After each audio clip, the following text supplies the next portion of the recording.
Hi guys, and thank you for joining me again today and tuning into the Thames Teaching Tips podcast. Today I'll be talking about how to prevent behaviour problems and disruptions from happening in the first place. And there are things that we can do as teachers in order to prevent this so that our students can make the progress that they need and they deserve in their lessons. And you can create the positive learning environment for your students every single lesson. Start the year strong. Enforce those rules and expectations straight away. If you want your students to line up at the classroom door before they come in, line them up. Line them up in alphabetical order. This will help you when it comes to the fire register, when you have a fire alarm, for example. So line them up in alphabetical order so they remember where they stand every single lesson. Check their uniform. Ask your students to remove their coats, for example. Put their phones away. Make sure their phones are on silent or vibrate. Take their earphones out of their ear, earpods out their ears. So do this every single lesson. Line them up, alphabetical order, check their uniform, and allow them to enter one at a time as you check their uniform. Make sure that these things are not in place, their coat and their phones and their earphones. But that's how you instill these rules and routines and expectations every single lesson. You've got to do it consistently. Have a starter activity on the desk ready to go. And instill in your students the expectation is that they come in, they sit down, they get their pens out, unless they're doing Chromebooks, then they get their Chromebook out and they access the lesson already uploaded and registered, uploaded and scheduled in Classroom, or a starter activity on their desk, ready to go. And instill in your students that they need to complete this starter activity in silence. Now, in the past, what I have done when I've had students come in and they're talking and they've ignored my rules and my expectations, I take them straight back outside. I line them up again in silence and they enter in silence. I've had times when I've done this 3-4 times in a lesson. Sometimes it is needed just to make sure those rules and expectations are in place very early on at the start of the year. Because if you give them a bit of leeway at the start of the year, or you let your rules and expectations slide early on, then unfortunately you're going to have consistent behaviour disruption issues throughout the year. So instill them at the very beginning and be strong. Start the year strong. Write a schedule of the lesson on your whiteboard. Now this is very useful for students who have anxiety, and it's also very helpful to our SEN students, our students who have autism, because it enables them to see exactly what is coming in the lesson, and it helps them to feel a bit more comfortable and safe in the lesson. So have a little schedule written up on the board of what is happening when in your lesson, so students are aware of what's coming next. Make your students aware of your expectations from the get-go. So spend some time at the start of the lesson. It's the very first lesson of the year with your students. Make sure they're aware of your expectations. Lay it out to them exactly what you expect of them and why. Give your reasonings so that they have an understanding. And then later on in the year, if they start to act up and they go, "No, Miss, you didn't tell us that," you can say, "Well, actually, I did. I sat you down at the start of the year and explained my expectations and my reasons why," so that they've got nothing to go back on, really. So make sure you make your students aware of your expectations and consistently instill them and remind them. You've got to maintain your expectations throughout the year. Be fair and consistent. Now, it's really easy sometimes to feel like you may have a favourite student, but do not do that. Do not have any favourites, because regardless of who the student is, if they've gone against your expectations, or they've made a poor choice, or they've gone against the behaviour policy, you have to follow through. You have to follow through with your behaviour policy, the school's behaviour policy. You have to follow through with your behaviour management procedures. Because if you don't, and you let things slide for a certain student because you know that generally they're really good and this must just be a one-off day for them, unfortunately the other students will see that, and that could then cause more behaviour issues going forwards for you. Yes, we have our students who generally don't act up, and something goes wrong in that lesson and they've acted up and they've disrupted in some way, shape or form. It isn't normally like them.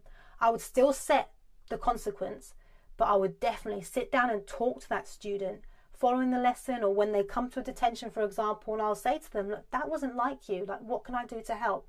Is there anything that's worrying you?" So that you still look like you're on their side because you still care about them.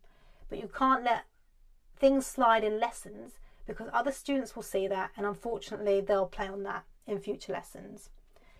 Now, if this is something that you are struggling with, and this is content that you're finding useful so far, and there's something that you really need work on in terms of behaviour management, your classroom management, Well, I have some videos already uploaded in my membership site, the Thames Teaching Tips, where you can access hours worth of content to help support you in the classroom. And there are videos on there already to do with behaviour management and creating that positive and calm learning environment for your students. Now, there is a link somewhere below this episode where you can access that if you'd like to join Thames Teaching Tips. Speak to other staff about what the students are like. For example, if it's a brand new class to you that you've never met before. I mean, I've changed classes this year and I've got a brand new class. So I spoke to the staff who've taught them before and I've asked them questions about what their interests and dislikes are, what things they find hard in lessons. It's also beneficial to find out where they like to sit in the lesson, the seating plan, because that might actually help them to access the lesson with ease. It might make them feel less anxious, for example. I've had students that passed who don't like sitting near the front or the middle of the classroom because they don't like people behind them. They feel really anxious having someone behind them. So I've sat them right at the back of the class. So it's really good to get to know your students from the get-go so that you can then instill things in your lessons, implement things in your lessons that will support their learning and progress in your lessons. Be proactive. Do not wait for things to happen, for issues to happen. If you see that something's starting to bubble, intervene early, because that can help to reduce the major disruptions and risk of behaviour that could happen in your lesson later on. So if you're seeing students starting to bicker, for example, you see students that are giving each other the dirty looks and start to whisper, nail it, hit it in the bud straight away, pick up on that straight away and intervene instantly. Whether you have to move a student or whether you have to redirect students and refocus them. Maybe you may need to ask the TA to position themselves differently, but do something to intervene instantly, because you don't want that bubbling over and then causing more problems later on in your lesson. Use positive reinforcement. Now, students love praise. They love it because it makes them feel good. It increases their self-esteem. Same for us as staff. Teachers love praise. When we're being praised by our SLT, our heads of department, mentors, it makes us feel good. It makes us feel confident. So praise your students. This doesn't need to be done publicly though. There are students that are quite anxious about that and they do not feel comfortable with that at all, because that could then lead to, for example, other students picking on them.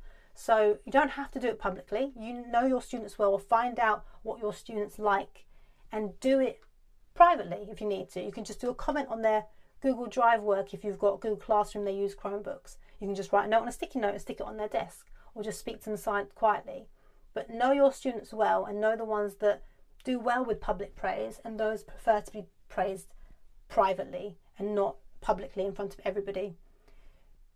There are a lot of schools that have reward charts on the board. They have star charts where they have their students' names and then the stars that they collect throughout the lesson. Now, again, some students may feel anxious if they see their name. They don't see that they're accumulating any stars. They may feel peer pressure. They may feel like they've been made fun of. So what I would do in that situation is I'd try and create situations where they can easily get a star for whatever reason, whether it's helping you or they've answered the question correctly or they've given you a good answer.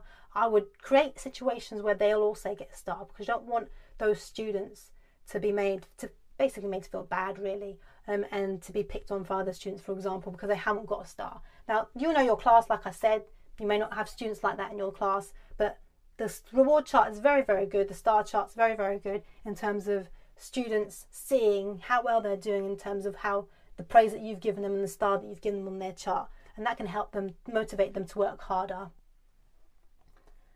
Do not, however, write names on the board of the students that are acting up. Make a private list on a seating plan or on your desk, but do not publicly put up the names of those that are misbehaving in your lessons, because there are students that actually thrive on that. There are students that want to end up on that board because it makes them look big in the class, and oh wow, you end up on the board, you're disrupting our lessons, you've ended up on that board. So don't give them that attention, because that's what they're looking for. So make a note. I used to do it on my seating plan, really. I used to have like a colour system. I'd have highlights and I'd just do it every time. So I was aware of which student disrupted my lessons, so that I can follow up on that with the behaviour policy or with my behaviour management. Use a variety of different teaching methods. So to keep your students engaged, it's really important to vary your teaching. Don't do a lot of monotonous teaching where you sit at the front and just talking at them, going through a PowerPoint presentation. They'll switch off, they'll start talking to each other, throwing bits of paper at each other, writing notes at each other. It'll be disruptive. It'll become a disruptive lesson. So incorporate lots of different teaching methods in your lesson. Have some teacher input, have some independent work, but also encourage some group discussions, group work, pair work, even class discussions, because you're allowing them the opportunity to talk in those sessions, in those parts of your lesson. You do not want your students to talk while you're talking. However, you implement parts of your lesson where you allow them to talk in some way, shape or form with their partner, as a group, or in a class discussion. So use a variety of different teaching methods in your lesson to keep your students engaged and on task. Get to know your students. Find out, like I said, what their interests are, what their dislikes are. You may have students in your class that are budding artists, writers, horse riders, footballers, gymnasts, whatever it is. They may be really good at videos, creating TikTok videos, multimedia. They may be really good at that, graphic design. Find out about your students and ask them regularly throughout the term how that's going. How's the competition at the weekend you were telling me about? Oh, how's your drawing going? How's your artwork going? Oh, I heard you're writing fantastic stories in English. Can I read one of those one day? Or tell me about one of your stories. Show them that you're interested, because that will create a positive relationship with them and it'll help you maintain that relationship ongoing throughout the year. So ask them about their interests and try to incorporate their interests into your lessons, especially our students that have SEN needs, because sometimes real life scenarios are much better for our students with SEN, because they might find it difficult to imagine things that aren't real to them.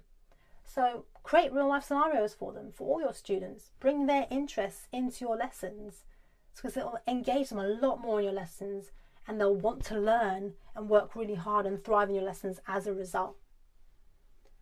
Don't make any promises or deals with your students.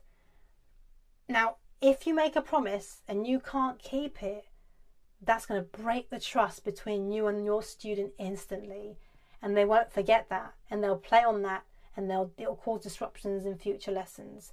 So don't make any promises or deals with your students, because it will ruin the trust between the both of you, because they won't remember that. They will remember that, and they'll continue to act up in the future. So don't make any deals or promises. Be fair and consistent throughout with all of your students. Now, these are the different things that you can do. Therefore, at the very start of your year and throughout your year, maintain these to help you prevent any incidences, behaviour disruptions from happening in your lessons from the get-go. Thank you for listening to the Thames Teaching Tips podcast. If you enjoyed the show and would like to support me on my mission to help as many trainee teachers and early career teachers as possible, please subscribe and leave a review in iTunes. It will help the show rank higher and reach more listeners. And let me know the topics that you would like me to cover in the show, as other teachers out there may need help with these too. Thanks again for listening. See you next time.